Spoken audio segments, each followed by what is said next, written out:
Ya. Baik, kita masuk sekarang ke sholat sunnah. Kalau sholat sunnah banyak sekali. Banyak sekali. Ada yang sunnah muakkadah. Sunnah muakkadah maksudnya sunnah yang sangat ditekankan. Seperti sholat malam, tahajud dan witir. Ya.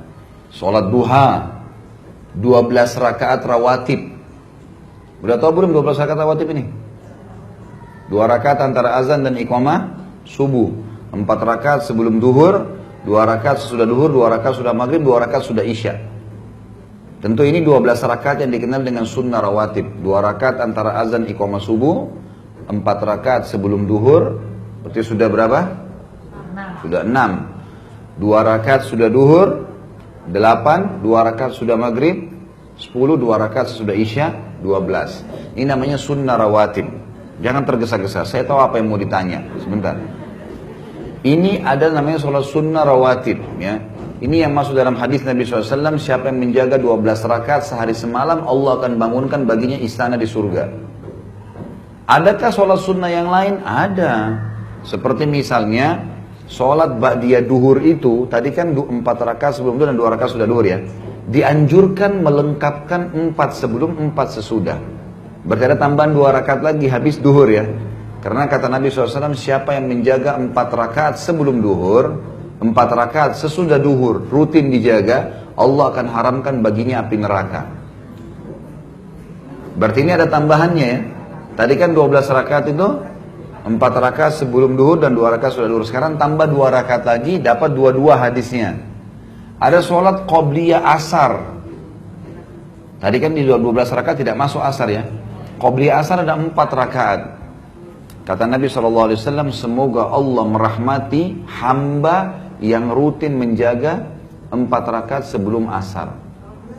Ya, 2 boleh, tapi kurang pahalanya. Jangan pelit-pelit dalam ibadah. Itu cuma 5 menit. 5 menit. Sebentar, sabar, jangan tanya dulu. Sabar, belum selesai. Sudah? Tadi 4 rakaat sebelum asar ya. Hadisnya, semoga Allah merahmati seorang hamba yang menjaga 4 rakaat sebelum asar. Baik, ada juga 2 rakaat sebelum maghrib, 2 rakaat sebelum isya. Ya. Tadi kan yang kita sebutkan 12 rakaat, 2 rakaat sesudah maghrib, 2 rakaat sesudah isya. Nah ini sebelumnya juga ada. Tapi tidak masuk di hadis tadi yang dapat istana di surga ya. Lain lagi nih. Ada 2 rakaat sebelum maghrib, 2 rakaat sebelum isya. Namanya qobliyah maghrib, qobliyah isya. Ini sesuai dengan hadis Nabi, antara 2 azan. Azan dan iqamah selalu ada sholat. 2 rakaat. Ya. Baik, bagaimana kalau saya mau, nanti kita masuk ke tata cara sholat ya. Sekarang saya masih masuk ke jumlah-jumlah rakaat dulu. Nanti tata cara. Tadi sudah ada yang bertanya, kalau 4 rakaat 1 kali salam atau 2 kali salam. Tentu afdolnya 2 kali salam. 2 rakaat salam. Tapi bolehkah saya sholat 4 rakaat langsung? Boleh. Gak masalah. Tapi tidak pakai tahiyat pertama. Ya. 1, 2, 3 berdiri, 4-nya baru tahiyat terakhir. Ini sama kalau kita kerjain sholat tarawih, sholat malam, sholat duha. Ya, ini semuanya boleh dikerjain 4 rakaat tapi tidak pakai tahiyat pertama. 1, 2, 3 berdiri, rakaat 4-nya juga baru tahiyat ya. Sama juga sholat tahajud itu boleh dikerjakan 8 rakaat langsung ya. Bisa 8 rakaat langsung. Caranya bisa 8 rakaat itu tidak pakai tahiyat kecuali terakhir saja. Jadi berdiri 1, 2, 3, 4, 5, 6, 7 berdiri, rakaat ke-8 baru tahiyat. Atau tahiyat di rakaat ke-4-nya, tahiyat pertama, kemudian baru 4 rakaat lagi tidak ada tahiyat sampai tahiyat terakhir. Ini pernah Nabi SAW kerjakan di sholat malam beliau. Biasanya orang kalau tidak mau putus bacaannya. Ya. Ibu sudah tahu belum kalau sholat sunnah boleh pegang Quran? Boleh pegang Quran. Kalau sholat sunnah. Iya dibaca. Terus mau dipegang untuk apa? Hah? Ibu-ibu ini ada-ada saja. Ya dibacalah. Sebentar, sabar, jangan dulu banyak bertanya. Sekarang Qurannya dibuka, biasanya Quran kecil. Khusus sholat sunnah ya, sholat wajib nggak boleh. Kenapa? Karena di sholat sunnah ini hukumnya berbeda. Sholat sunnah itu ibu bisa sholat berdiri, bisa sholat duduk, walaupun tidak ada udurnya. Tapi pahalanya setengah. Loh emang begitu? Enak benar, mau enak-enak baru nggak mau kurang. Loh hadisnya begitu. Karena kata Nabi SAW, sholat duduk itu setengah pahala orang berdiri, gitu kan?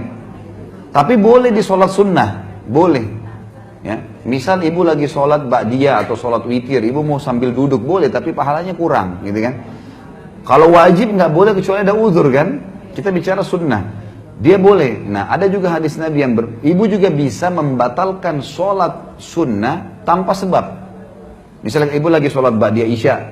Udah saya mau sholat sebentar aja deh. Lagi sholat terus berhenti. Nggak dosa. Karena sholat sunnah. Tapi wajib nggak boleh ibu berhentiin kecuali ada udzur ya.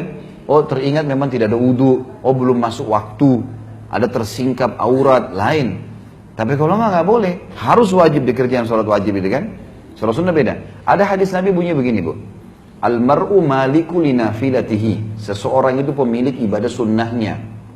Puasa sunnah kita boleh batalin, boleh nggak batalin. Puasa wajib mana boleh. Harus ada udzur, sama dengan sholat wajib kan gitu. Nah beranjak daripada hadis seseorang pemilik sholat sunnahnya, sebagian ulama mengatakan kalau orang ini rutin kerjakan sholat malam, rutin kerjakan sholat duha, memang sholat-sholat yang panjang rakaatnya, kan 8 rakaat duha sampai 12 rakaat. Nah ini kan tidak mungkin, maksudnya bukan tidak mungkin sih, kayaknya ganjil juga kalau tiap hari kita sholat bacanya inna ata'ina wal asri, inna ata'ina wal asri. Ya? Yang ketawa tahu diri ya. Jadi bacanya surah-surah yang panjang, bisa mengkhatam Al-Quran. Misal lagi saya pegang Quran, baca dari Al-Baqarah pertama, 1 lembar gitu kan, ditandain. Dan caranya kalau sudah ruku ditaruh di depan kita. Itu beranjak daripada hadis Bukhari kalau Nabi SAW pernah menggendong cucunya, gitu kan, Umamah. Cucu beliau lagi digendong, sampai Imam Bukhari tulis khusus untuk boleh menggendong anak lagi sholat. Lagi digendong sama Nabi SAW. Baca biasa. Kemudian pada saat ruku, anak itu cucunya ditaruh di depan beliau. Maka meletakkan sesuatu ini dibolehkan, gitu kan. Quran ini diletakkan di depan situ. Nanti kalau mau bangun ke rakaat kedua dipegang lagi. Sambil dipegang aja, ditandain dengan tangan, baru diletakkan tangan di dada. Sebentar nanti kita praktekin tata cara sholat yang benar. Allahu a'lam ini sudah benar-benar semua sholatnya atau enggak. Nah, rata-rata saya praktekin orang bilang belum tahu, Ustaz. Baru tahu kalau begitu sholatnya sesuai dengan Nabi, gitu kan. Nanti insya Allah di penutupan bahasan akan ada tata caranya nanti. Baik, jadi itu tata cara sholat sunnah ya. Kemudian ada sholat sunnah yang lain tentunya. Banyak sholat-sholat sunnah seperti sholat taubat, ya, sholat tasbih. Itu semua sholat-sholat sunnah, ya. Sholat tahiyat masjid, sholat sunnah wudu, ya. Ini semuanya ada. Yang tidak ada itu hadisnya lemah sekali, sholat hajat. Jadi sebenarnya itu sangat lemah itu kan. Yang ada istikharah. Sebenarnya istikharah sama hajat itu kalau kita lihat sama saja. Cuma istikharah yang benar, hadisnya sahih. Istikharah itu jalan pintas minta petunjuk sama Allah. Itu jalan pintas. Kita cuma sholat beberapa hari. Kadang-kadang orang yang subhanallah diberikan taufik sama Allah dengan sekali sholat sudah dapat petunjuk. Hasilnya bisa mimpi, bisa kecenderungan, bisa juga berita yang sampai kepada kita positif atau negatif. Misalnya kita mau menikah sama seseorang, ternyata setelah kita istikharah kita dapat informasi, oh dia durhaka sama orang tuanya, oh dia melakukan apa, buruk lah. Itu berarti sudah jawaban istikharah. Jadi tidak selamanya harus mimpi. Atau ada kecenderungan positif. Mungkin informasi juga kita dengar dia mau umroh, dia mau haji, ya, dan seterusnya lah. Ya ini semua termasuk gambaran-gambaran.